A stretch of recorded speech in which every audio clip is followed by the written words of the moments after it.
Hey guys, welcome back to my YouTube channel. मेरा नाम है अमित मिश्रा और आप देख रहे हैं इक्वेशन हब। तो यार आज हम पढ़ने वाले हैं ट्रिग्नोमेट्रिक चैप्टर का पार्ट 3, जिसमें हम कवर करेंगे ट्रिग्नोमेट्रिक आइडेंटिटीज को, और ये हमारा लास्ट टॉपिक है ट्रिग्नोमेट्री का। तो चलिए वीडियो को शुरू करते हैं।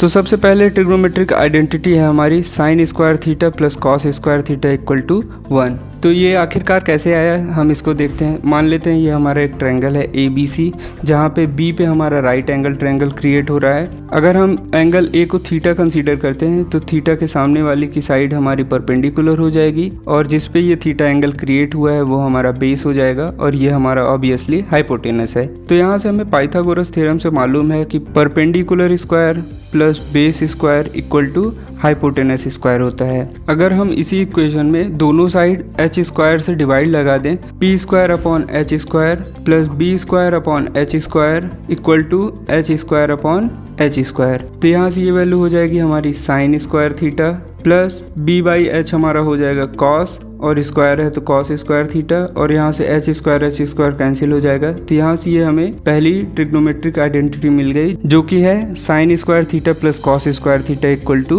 1। अब हमें ये तो पता चल गया कि sine square theta plus cos square theta हमारा 1 होता है, लेकिन ये इंपॉर्टेंट नहीं है। इसमें कुछ इंपॉर्टेंट रिजल्ट है जो हमें याद रखना है। अगर हमें कहीं भी 1 माइनस साइन स्क्वायर थीटा दिखता है तो उसकी जगह पे हम कॉस स्क्वायर थीटा को रिप्लेस कर देते हैं। अगर हमें कहीं पे 1 माइनस कॉस स्क्वायर थीटा दिखता है तो वहाँ पे हम साइन स्क्वायर थीटा को रिप्लेस कर देते हैं। तो जो हमारे इंपॉर्टेंट रिजल्ट है उसे हमें याद कर लेना है। अब हम अपना सेकंड ट्रिग्नोमेट्रिक आइडेंटिटी देखते हैं। तो हमें पता ही है perpendicular square plus base square equal to hypotenuse square होता है। अब हम क्या करेंगे, दोनों साइड अपना बेस स्क्वायर से डिवाइड कर देंगे। तो यहाँ से ये हो गया p बाई बी का whole square plus b by B का whole square equal to h by B का होल स्क्वायर। तो यहाँ से p बाई बी का होल स्क्वायर हमारा हो गया tan square theta, b by B हमारा कैंसिल होके 1 बचेगा equal to h by B जो हमारा होता है वो सेक थीटा होता है, तो यहाँ से ये हो जाएगा सेक स्क्वायर थीटा। तो ये हमारा सेकंड ट्रिग्नोमेट्रिक आइडेंटिटी आ गया। तो इसमें भी हमें एक इंपॉर्टेंट रिजल्ट याद रखना है। ये हमारा इंपॉर्टेंट रिजल्ट कहाँ से आया है उसको हम देखते हैं। तो यहाँ से मान लेते हैं हमारा हो गया sec square theta equal to 1 प्लस tan स्क्वायर थीटा।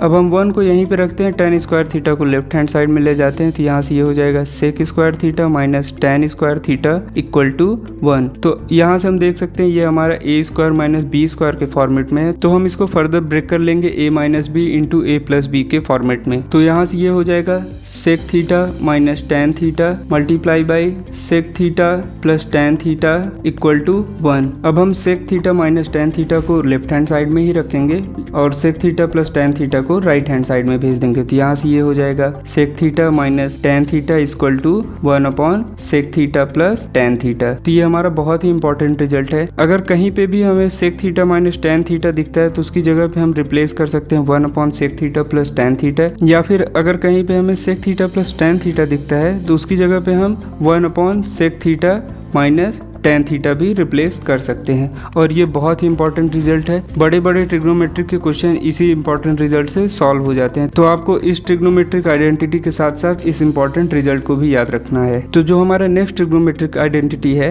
वो है 1 plus cot square theta equal to cosec square theta. तो ये आखिरकार कैसे आया ये भी हम देखते हैं। तो हमें पता है perpendicular square plus base square equal to hypotenuse square होता है। अब हम क्या करते हैं, दोनों साइड परपेंडिकुलर स्क्वायर का डिवाइड लगा देते हैं। तो यहाँ से हो जाएगा p बाई पी का whole square plus b by P का whole square equal to h by P का होल स्क्वायर। तो यहाँ से ये वैल्यू हो जाएगी 1। यहाँ से b बाई पी हमारा कॉट होता है तो ये हो जाएगा कॉट स्क्वायर थीटा, और h बाई पी हमारा कॉसेक थीटा होता है तो ये हमारा हो जाएगा कॉसेक स्क्वायर थीटा। तो यहाँ से ये हमारी थर्ड ट्रिग्नोमेट्रिक आइडेंटिटी भी फाइंड आउट हो गई। तो हमें इस ट्रिग्नोमेट्रिक आइडेंटिटी के साथ साथ ये इंपॉर्टेंट रिजल्ट भी याद रखना है, जो कि है cosec theta minus cot theta equal to 1 upon cosec theta plus cot theta. अब ये कैसे आया है हम इसको भी देखते हैं। तो हमारी ट्रिग्नोमेट्रिक आइडेंटिटी क्या थी, cosec square theta equal to 1 plus cot square theta. तो यहाँ से ये हो गया हमारा cosec square theta minus cot square theta equal to 1। इसको हम a square minus B square के फॉर्मेट में खोलते हैं। तो यहाँ से हो गया हमारा cosec theta minus cot theta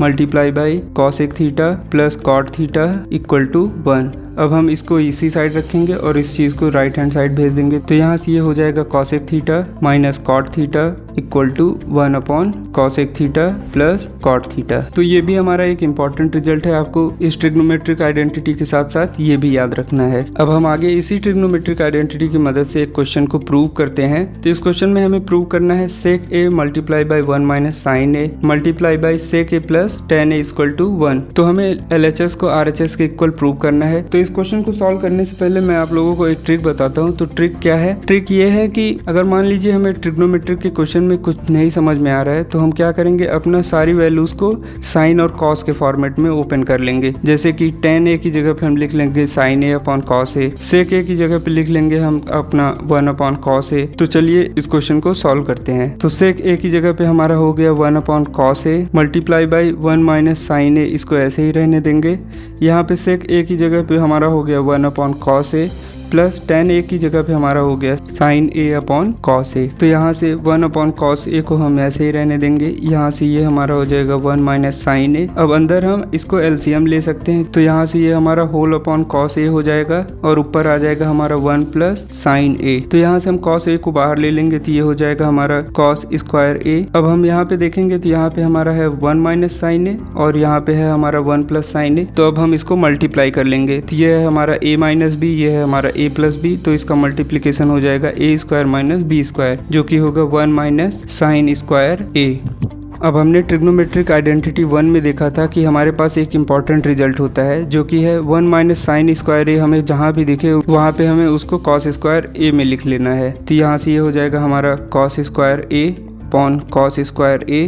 तो ये वैल्यू कैंसिल होकर हमारी 1 आ गई। तो यहाँ से हमारा LHS equal to RHS prove हो गया। अब हम इन्हीं ट्रिग्नोमेट्रिक आइडेंटिटीज पर एक और क्वेश्चन सॉल्व करते हैं। इस क्वेश्चन में हमें प्रूव करना है cot A minus cos A upon cot A plus cos A equal to cos A के minus 1 upon cos A plus 1 के इक्वल। तो यहाँ पे हम सॉल्यूशन देखते हैं। तो यहाँ से मान लीजिए हम LHS को कंसीडर करते हैं। तो हमारा LHS है cot A minus cos A upon cot A plus cos A. तो यहाँ से हम क्या करेंगे, कॉट ए को अपना कॉस और साइन के फॉर्मेट में ओपन कर लेंगे। तो यहाँ से हमारा कॉट ए की वैल्यू होगी cos A upon sine A minus cos A upon cot A की जगह पे cos A upon sine A plus cos A. तो यहाँ से हम देख सकते हैं कि यहाँ से अगर हम ऊपर से कॉस ए और यहाँ से नीचे से कॉस ए को कॉमन लेते हैं तो वो हमारा कैंसिल आउट हो जाएगा। तो ऊपर से हम कॉस ए को कॉमन लेंगे तो यहाँ पे बचेगा 1 अपॉन साइन ए माइनस 1, और अगर हम नीचे से कॉस ए को कॉमन लेंगे तो नीचे बचेगा 1 अपॉन साइन ए प्लस 1। तो यहाँ से कॉस ए कैंसिल हो गया। तो यहाँ से हम देख सकते हैं कि 1 अपॉन साइन ए जो होता है हमारा कॉस ए होता है। तो यहाँ से ऊपर बच गया कॉस ए के माइनस 1 और नीचे बच गया हमारा कॉस ए प्लस 1, और यही हमको प्रूव भी करना था। तो यहाँ से हमारा LHS equal to RHS prove हो गया। तो यार ये वीडियो यहीं पे एंड होता है, और अगर आपको ये कॉन्सेप्ट अच्छा लगा तो वीडियो को लाइक करके चैनल को सब्सक्राइब करना ना भूलें। Thank you so much.